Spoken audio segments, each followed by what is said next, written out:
Kitchen में मज़ेदार सी पकौड़ियाँ देखने में भी खूबसूरत लग रही हैं और खाने में इससे भी ज़्यादा मज़े की हैं।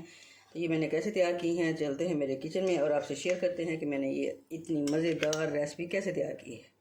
अस्सलाम वालेकुम व्यूअर्स, अल्लाह पाक की बेशुमार नेमतों और इसकी रहमतों का शुक्राना अदा करते हुए अपना किचन ऑफिशियल में हम आपको खुश आमदीद कहते हैं और उम्मीद करते हैं आप सब लोग खैरियत से होंगे, ठीक ठाक होंगे। अल्लाह ताला हम सबको अपने ज़ुबान में रखे, आमीन सुम्मा आमीन।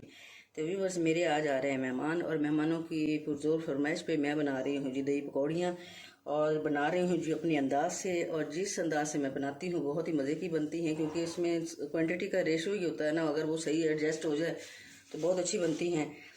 तो मैंने ये ली हैं जी 1 पाव, ये बाज़ार की ये बूंदी है जहाँ से हम लेते हैं, बहुत अच्छी दुकान पे बहुत ही खालिस किस्म की ये तैयार करते हैं। तो ये क्योंकि फ्राई की होती हैं और प्रोसेस इसका सिर्फ ये है, गर्म पानी करके उसमें आप भिगो के तकरीबन 10 मिनट के लिए रख दें, उसके बाद ये इस तरह नरम हो जाती हैं फूल के।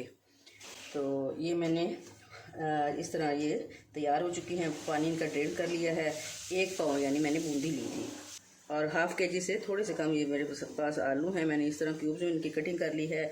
1 बड़ा टमाटर लिया है और इस तरह इनको भी छोटे छोटे क्यूब्स में कटिंग कर ली है। ये खूबसूरत लगती है ये दही भल्लों में। 3-4 से बस मिर्च बारीक बारीक कटिंग की हुई है।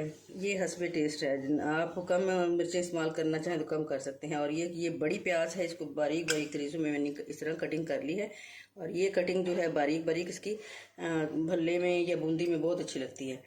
और इधर है जी फ्रेश धनिया, मैं लाई हूँ अपने लान से और धो के अच्छी तरह इसको बरीक बरीक इसकी कटिंग कर ली है। इसमें डालेंगे 1 टीस्पून नेशनल का chaat masala, half tea spoon इसमें नमक लेंगे और हाफ़ टी स्पून इसमें गरम मसाला पिसा हुआ लेंगे।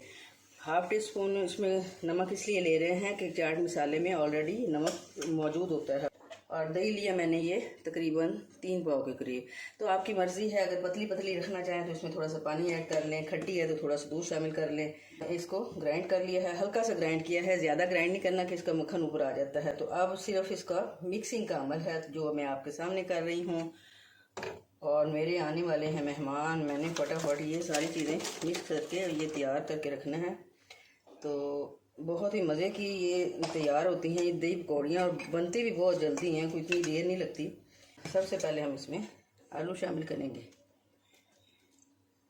अब जी इसमें हमने दही शामिल कर दी, ये नमक, ये मैंने लेना है जी थंबनेल। मैंने जब इसका थंबनेल ले लिया फिर हम करेंगे जी उसके बाद इसको मिक्स।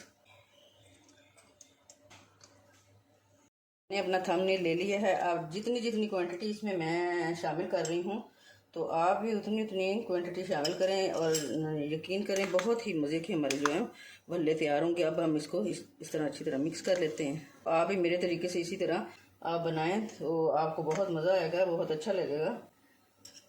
तो अब जी इसमें हम ये गरम मसाला शामिल करेंगे। गरम मसाला जो है वो इसका मस्ट आइटम है, वो लाजमी आपने इसमें शामिल करना है जितना आपको बताया, यानी हाफ़ टी स्पून।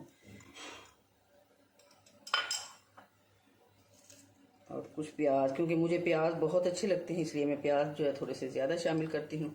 और प्याज़ों की ये जो आप शक्ल देख रहे हैं, आप इसी शक्ल में कटिंग करके तो इसको तैयार करें। बहुत ही अच्छी आपकी दही पकौड़ियाँ जो हैं वो देखने में भी लगेंगी और खाने में भी आपको मज़ा आएगा। उम्मीद करती हूँ आपको मेरी ये रेसिपी पसंद आएगी। प्लीज़ मेरे चैनल को सब्सक्राइब कीजिएगा, लाइक कीजिएगा, शेयर कीजिएगा और कमेंट सेक्शन में अपनी कीमती राय का इजहार ज़रूर कीजिएगा कि आपको मेरी रेसिपी कैसी लगी। Thanks for watching. अल्लाह हाफिज़।